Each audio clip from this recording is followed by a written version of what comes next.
আমেরিকার সাবেক president Donald ট্রাম্পের নির্বাচনী প্রচারে বড় অঙ্কের অনুদান দেওয়ার কথা জানিয়েছেন শীর্ষ ধনকুবের ইলন মাস্ক। ট্রাম্পকে সমর্থনকারী একটি সুপার পলিটিক্যাল অ্যাকশন কমিটিকে এক মাসে প্রায় $4.5 কোটি দেওয়ার পরিকল্পনা করছেন তিনি। বিষয়টির সঙ্গে সংশ্লিষ্টদের বরাতে এ তথ্য জানিয়েছেন মার্কিন সংবাদ মাধ্যম ওয়াল স্ট্রিট জার্নাল। তবে সোমবার স্থানীয় সময় সন্ধ্যায় ফেডারেল নির্বাচন কমিশনে জমা দেওয়া একটি ত্রৈমাসিক আর্থিক নথি অনুসারে জুনের শেষ পর্যন্ত পিএসসিতে মাস্ক কোনো অর্থ দেননি বলে জানা গেছে। চলতি জুলাই মাসেও অনুদান দিয়েছেন কিনা সে বিষয়েও স্পষ্ট জানা যায়নি।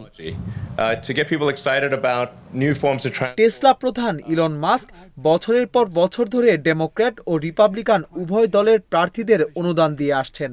তবে তিনি এর আগে প্রেসিডেন্ট নির্বাচনে খুব বেশি অর্থ খরচ করেছেন এমন নয়।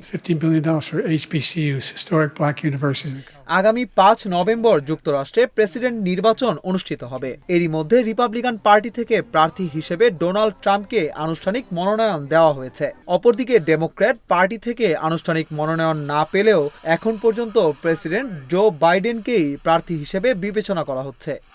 She's not only a great vice president, she could be president of the United States.